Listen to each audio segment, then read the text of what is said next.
Hi friends, welcome to red spider Sakthi. இன்னைக்கு நம்ம இந்த வீடியோவில் எதை பற்றி பார்க்க போகிறோம் அப்படின்னு பார்த்தீங்கன்னா, வெற்றிமாறன் மற்றும் சிம்புவோட கூட்டணியில் உருவாயிட்டு இருக்க ராஜன் வகையறா இந்த திரைப்படத்தை பற்றி தாங்க இந்த வீடியோவில் பார்க்க போகிறோம். அதுக்கு முன்னாடி நீங்கள் இன்னும் நம்ம சேனலை சப்ஸ்கிரைப் பண்ணாமலே பார்த்துட்டு இருக்கீங்க அப்படின்னா சப்ஸ்கிரைப் பண்ணிக்கோங்க. அப்படியே பக்கத்தில் இருக்க பெல் ஐக்கானையும் கிளிக் பண்ணிக்கோங்க. இந்த வீடியோ உங்களுக்கு பிடிச்சிருக்கு அப்படின்னு நினச்சிங்கன்னா ஒரு லைக்கை போட்டுருங்க. ரொம்ப ரொம்ப பிடிச்சிருக்கு அப்படின்ட்டு நீங்கள் ஃபீல் பண்ணீங்க அப்படின்னா உங்கள் ஃப்ரெண்ட்ஸுகளுக்கும் ஷேர் பண்ணுங்கள். இப்போ வீடியோக்குள்ளே போகலாம். அதாவது பல சர்ச்சைகளுக்கு மத்தியில் வெற்றிமாறன் கூட்டணி வச்சிருக்காரு சிம்பு கூட. இந்த படத்துக்கு இவ்வளவு பெரிய சர்ச்சை வர காரணம் என்ன அப்படின்னு பார்த்தீங்கன்னா, தனுஷை வச்சு தாங்க மிகப்பெரிய சர்ச்சையை கிளம்பிச்சு. அதாவது இந்த படம் வட சென்னை காலகட்டத்தில் நடக்கிற இன்னொரு படம் அப்படின்ற மாதிரி வெற்றிமாறன் சொல்லி இருக்காரு. இந்த படத்துல சிம்பு மட்டும் இல்லைங்க, வட சென்னை படத்துல நடித்த சில கதாபாத்திரங்களும் இந்த படத்துல இடம்பெறும். வட சென்னை படத்தோட என்ஓசி பார்த்தீங்கன்னா நம்ம தனுஷ்கிட்ட தான் இருக்கு. தனுஷ்கிட்ட என்ஓசி வாங்கினாதான் இந்த படத்துல அந்த கேரக்டர்ஸ் எல்லாம் யூஸ் பண்ண முடியுன்ற மாதிரி ஒரு நியூஸ் போச்சு. அதுதான் உண்மையும் கூட. வெற்றிமாறனும் தனுஷ் கிட்ட என்ஓசி கேட்டு அவரும் தனுஷும் உடனே வச்சு பண்ணுங்க, எந்த பிரச்சனையுமே இல்லைன்ற மாதிரி தான் சொல்லி இருக்காரு.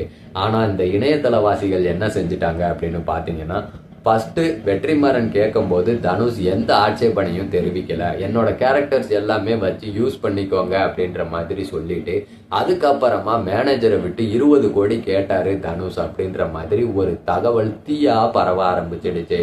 இதை பொறுத்துக்காத வெற்றிமாறன் அவரே முன் வந்து ஒரு இன்டர்வியூவும் கொடுத்தாருங்க. அந்த பேட்டியில என்ன சொன்னார்னா, தனுஷ் என்னோட தம்பி மாதிரி தான், இந்த வதந்திகளெல்லாம் யாரும் நம்ப வேண்டாம், தனுஷ் நான் கேட்ட உடனே அவர் ஓகே சொல்லிட்டாரு, மித்தபடி அவர் 20 கோடியும் கேட்கல, எதுவுமே கேட்கலன்ற மாதிரி வெற்றிமாறன் சொல்லி முடிச்சிட்டாரு. இந்த சர்ச்சைக்கும் ஒரு முற்றுப்புள்ளியை வச்சிருந்தாரு. அதோட இந்த பிரச்சனையும் முடிஞ்சதுங்க. இந்த படத்தோட ஷூட்டிங்கையும் ஆரம்பிச்சுட்டாங்க. அது மட்டும் இல்லைங்க, இந்த படத்துல நம்ம சிம்பு கூட மணிகண்டனும் இணைஞ்சு நடிப்பதா சொல்லப்படுது.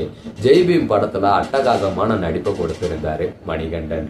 அவர் தான் வருங்கால சினிமாவுடைய ஒரு முன்னணி நடிகரா வருவாருன்ட்டு ரசிகர்கள் பலரும் எதிர்பார்த்துட்டு இருக்காங்க. காரணம் அவரோட நடிப்பு திறமை தாங்க. சூப்பரா நடிப்பாரு. ஜெய்பீம் மட்டும் இல்ல, மத்தகம் அப்படின்ற ஒரு வெப்சீரிஸ்ல ஏற்கனவே அவர் கேங்ஸ்டராகவும் நடிச்சிருக்காரு. அதனால இந்த கதையில நடிச்சாருன்னா பக்காவா பொருந்துவாருன்னு சொல்லப்படுது.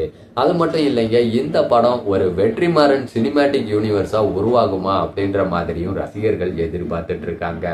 காரணம், லோகேஷ் சினிமேட்டிக் யூனிவர்ஸ் பார்த்தீங்கன்னா சக்க போட்டுட்டு இருக்கு. அதே போல இந்த படமும் வட சென்னை படத்துல நடக்கிற அதே காலகட்டத்தில் நடக்கிறதால இந்த படமும் வெற்றிமாறன் சினிமேட்டிக் யூனிவர்ஸ் மாதிரி வந்துச்சுன்னா சூப்பரா இருக்கும்ட்டு ரசிகர்கள் தங்களோட கருத்துக்களை தெரிவிச்சிட்டு இருக்காங்க. யோசிச்சு பாருங்க, ஒரு பக்கம் சிம்பு, இன்னொரு பக்கம் தனுஷ், மாசா இருக்கும். வெற்றிமாறன் சினிமேட்டிக் யூனிவர்ஸ் உருவாச்சு அப்படின்னா மணிகண்டன் நடிக்கிறாரா அப்படின்றது இந்த படத்தோட அறிவிப்பு வீடியோ வந்த உடனே நமக்கு உறுதியா தெரிஞ்சிடும்.